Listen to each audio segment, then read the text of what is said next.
Hello everyone, आज हम उसी के आगे स्टार्ट करते हैं केमिकल काइनेटिक का नेक्स्ट पार्ट, जिसमें है कि अपक्रिया की दर से संबंधित कुछ सिद्धांत हैं। तो उसके बारे में हम जानने का प्रयास करेंगे कि अपक्रिया की दर में जो उनके क्रिया कारक होते हैं किस प्रकार आपस में टकराते हैं, किस प्रकार वो उत्पाद में परिवर्तित होते हैं, उनमें जो ऊष्मा निकलती है या फिर एब्जॉर्ब होती है अर्थात वो एक्सक्रीट करती है एनर्जी या फिर एब्जॉर्ब करती है।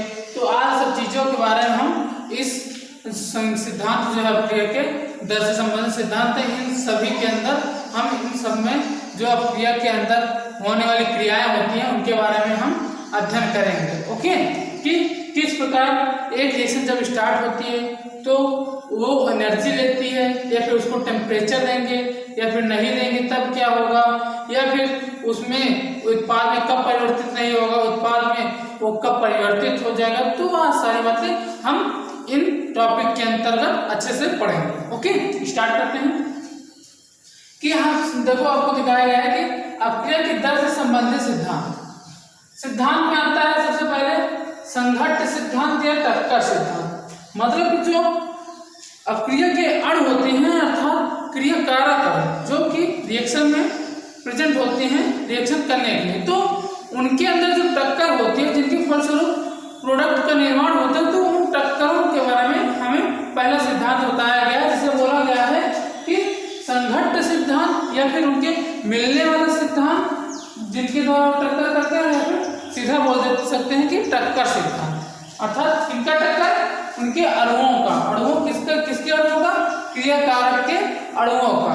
ओके, तो अब उसमें पहला पॉइंट आता है संघट्ट आवृत्ति, जिसमें देखते हैं संघट्ट आवृत्ति को जेड से प्रदर्शित करते हैं। जेड से इसकी केवल परिभाषा आपको याद रखनी होगी और ये किसके प्रोपोर्शनल होता है ये आपको ज्यादा इंपॉर्टेंट है। ओके, तो प्रति इकाई समय में प्रति इकाई आयतन, क्या प्रति इकाई समय में यानी एकांक समय में एकांक आयतन, ऐसा भी बोल सकते हैं ना कि एकांक समय में एकांक आयतन में क्रिया कारक अणुओं के मध्य एकांक समय में एकांक आयतन अर्थात वो वह आयतन जिसमें वो रिएक्शन कराई जा रही है, तो एकांक समय में एकांक आयतन में उसकी आयतन घटाई बढ़ाई नहीं जा रही, तो एकांक आयतन में जो उनकी क्रिया कारक अणु है अर्थात रिएक्टेंट के जो मॉलिक्यूल है अणु है उनकी आपस में जो टक्कर होती है वही उसकी संघट्ट आवृत्ति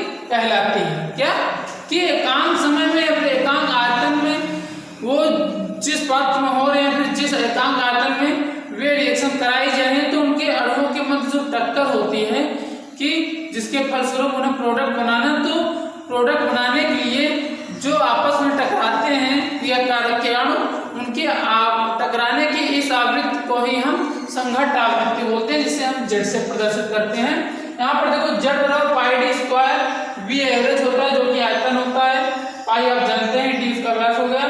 तो यहाँ से बी का मान यहाँ पुट करते हैं। यहाँ पर आपको इससे कुछ लेना देना नहीं है ज्यादा, बस ऐसे आप देख लीजिए मॉलिक्यूलर वेट होता है क्रिया कारक का और ये टेम्परेचर है, आर कांस्टेंट है, आप जानते ही हैं जो प्रूफ में 8.31 समथिंग होता है।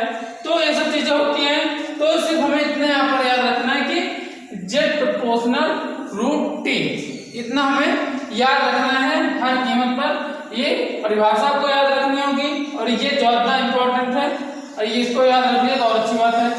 तो यहाँ पर इसका मतलब क्या है? इसका मतलब यह है कि ताप बढ़ाने के बाद जेड बढ़ती है, अर्थात जब कोई रिएक्शन हो रही है तो उसमें अगर हम टेम्परेचर बढ़ाएंगे तो जेड का मान अर्थात संघट्ट आवृत्ति अर्थात उनके क्रिया कारक अणुओं के टकराने की प्रवृत्ति जो है वे बढ़ती है तब जब टेम्परेचर बढ़ाया जाता है, जिससे सक्रिय अणुओं की संख्या अर्थात प्रभावित टक्कर दर्शाने वाले अणु सक्रिय अणुओं की संख्या बढ़ती है, जिससे कि अपक्रिया की दर भी बढ़ेगी।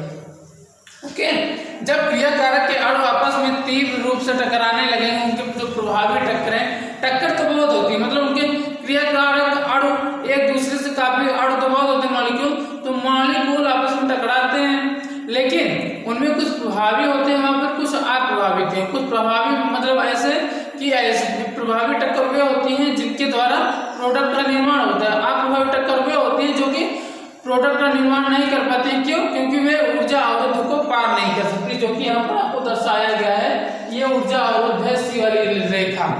अभी हम आपको आगे बताते हैं, बस इतना समझ लीजिए कि अप्रभावित टक्कर वे ऊर्जा अवरोध को पार नहीं कर पाते, इसलिए प्रोडक्ट का निर्माण नहीं कर पाते। प्रभावित टक्कर वे होती हैं जो कि वे ऊर्जा अवरोध को पार कर जाती हैं, अर्थात ऊर्जा अवरोध को पार कर जाती हैं, मतलब कि वो प्रोडक्ट का निर्माण कर देती हैं। ओके, आई बात समझ में? तो हो गया हमारा संघट्ट आवृत्ति। ये हमने समझ लिया कि टेम्परेचर बढ़ने पर संघट्ट आवृत्ति बढ़ती है, अर्थात अपव्यय की दर बढ़ेगी। ओके, किस लिए? कि प्रभावी टक्कर उनकी बढ़ जाती है। ओके, फिर हम समझते हैं प्रभावी टक्कर होती क्या है। ये तो फिलहाल बता ही दिए कि क्रियाकारक अणुओं के मध्य होने वाली ऐसी टक्कर, क्रियाकारक अणुओं के मध्य होने वाली ऐसी टक्कर जिससे कि इतना ऊर्जा उत्पन्न हो, इतना ऊर्जा, इतना एनर्जी उससे रिलीज होता है कि वे ऊर्जा अवरोध को पार कर जाएं, अर्थात उत्पाद में परिवर्तित हो जाएं, प्रभावी टक्कर कहलाती है। ये आप समझ गए प्रभावी टक्कर क्या होती है। अब प्रभावी टक्कर दो कारकों पर निर्भर करती है। अब दो कारक निर्भर करके यहाँ पर चीज और देख लो, ये क्या बोल रहा है कि इतना ऊर्जा उत्पन्न हो कि ऊर्जा अवरोध को पार कर जाए। ऊर्जा उत्पन्न होती है ना, तो किसी रिएक्शन में यह भी है कि वो ऊर्जा उत्पन्न हो रही है, और किसी रिएक्शन में हमें ऊर्जा बाहर से उसे देनी पड़ती है, ताकि वे जो ऊर्जा अवरोध की जो एक लाइन आपको दिख रही है उसको पार करके उत्पाद में परिवर्तित हो जाए। जरूरी नहीं है कि वे हमेशा जो है कि रिएक्टेंट आपस में टक्कर करके वे ऊर्जा अवरोध को पार ही कर जाए। तो किसी रिएक्शन में वे ऊर्जा अवरोध को पार नहीं कर पाती, तो इसलिए हमें उन्हें टेम्परेचर देकर उनके जो प्रभावित टक्कर होती है उनकी प्रवृत्ति बढ़ाई जाती है, जिससे अपने की दर बढ़ेगी, अपनी की दर बढ़ेगी, तभी तो ये पार करेगा ऊर्जा अवरोध के, तभी तो वो उत्पाद में परिवर्तित होगा। क्योंकि हमें प्रोडक्ट के लिए तो रिएक्शन कराते हैं। आई बात समझे? तो दिमाग आ गई ना समझ? तो ये दो पॉइंट पर निर्भर करते हैं, एक तो दहली ऊर्जा या फिर ऊर्जा अवरोध। ये वाली ये ऊर्जा अवरोध आपको दिखाया गया है कि हाँ ये ओसी, यहां से यहाँ ये ओसी के बीच जितने भी है ये आपको ऊर्जा अवरोध दिखाई गई है। ओके, कोई भी चीज लेंगे हम यहां से ओ से ही लेंगे। तो देखो दहली ऊर्जा क्या है? क्रियाकारक अणुओं के लिए न्यूनतम निर्धारित ऊर्जा, क्रियाकारक अणुओं के लिए न्यूनतम निर्धारित ऊर्जा जिसे प्राप्त करके वे उत्पाद में परिवर्तित हो सकते हैं, दहली ऊर्जा कहलाती है। अब इसका कहने का क्या तात्पर्य कि हम किसी रिएक्शन में क्रियाकारक को इतना कम से कम ऊर्जा दें, मतलब कि हम एनर्जी का लॉस नहीं करना चाहते, इसलिए हम इतना किसी रिएक्शन में क्रियाकारक अणुओं को सिर्फ इतना हम एनर्जी उनको प्रदान करें ताकि वे ऊर्जा अवरोध को पार कर जाएं। ना कि हम अब जरूरत है 5 किलो जूल एनर्जी की तो हम उसे दे रहे हैं 10 किलो जूल एनर्जी, तो इससे क्या होगा कि हमें हमारी एनर्जी भी लॉस होगी और प्रोडक्ट तो हमें वही मिलने वाला है। तो हम एनर्जी का भी बचत करेंगे और हमें प्रोडक्ट भी प्राप्त करना। तो इसलिए बोल रहा है दहली ऊर्जा में कि वह न्यूनतम ऊर्जा जिसको देने से क्रियाकारक अणुओं के जो मध्य प्रभावी टक्कर होती हैं तो उनके फलस्वरूप जो ऊर्जा अवरोध होता है उनसे उतनी ऊर्जा उत्पन्न हो सके कि वे उसको जस्ट पार करके वे उत्पाद में परिवर्तित हो जाए, जिसे हम बोलते हैं दहली ऊर्जा। फिर से देख लो, क्रियाकारक अणुओं के लिए न्यूनतम निर्धारित ऊर्जा, समझ रहे ना? क्रियाकारक अणुओं के लिए निर्धारित ऊर्जा न्यूनतम जिसे प्राप्त करके वे उत्पाद में परिवर्तित हो सकते हैं, दहली ऊर्जा कहलाते हैं। आई बात समझ में? अब देखो हम फिगर द्वारा आपको समझा देते हैं।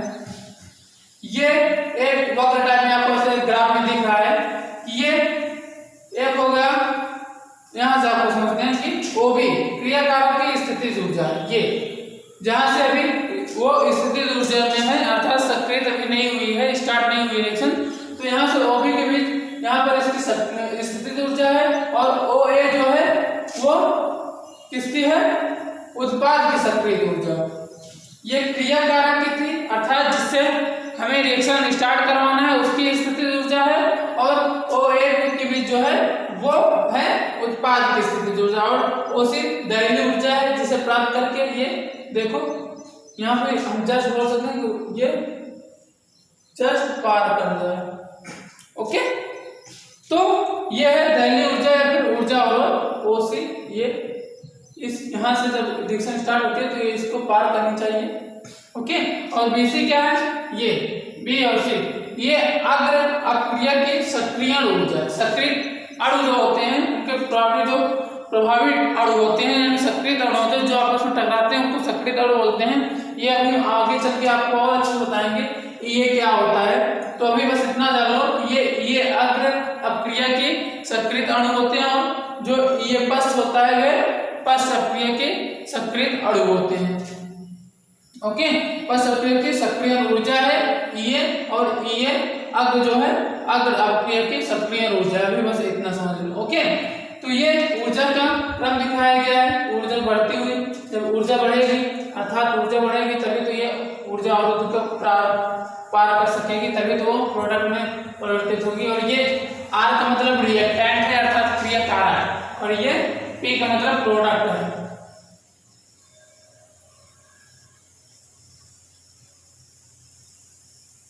ओके, ये रिएक्टेंट है, यहाँ से रिएक्शन स्टार्ट हो रही है बीच से। और डेल्टा एच है कि वो ऊष्माक्षेपी होगी या फिर ऊष्माशोषी। ऊष्माक्षेपी ऊष्माशोषी मतलब कि ऊष्माक्षेपी में डेल्टा एच बराबर माइनस नेगेटिव आएगा और ऊष्माशोषी में डेल्टा एच बराबर पॉजिटिव आएगा।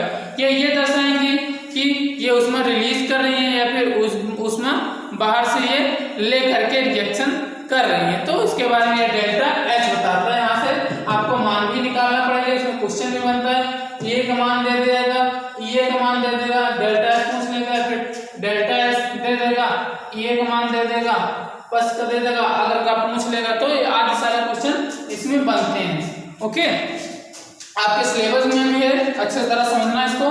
तो इतनी बात आगे नहीं समझ में बढ़िया। इसके आगे हम अभी इसका एक पॉइंट और बचा है, तो वो है क्या, अभिविन्यास अवरोध। उसको हम नेक्स्ट लेक्चर में देखते हैं। यहाँ तक कोई प्रॉब्लम तो नहीं होनी चाहिए। ओके, इतना अच्छे से पढ़ो।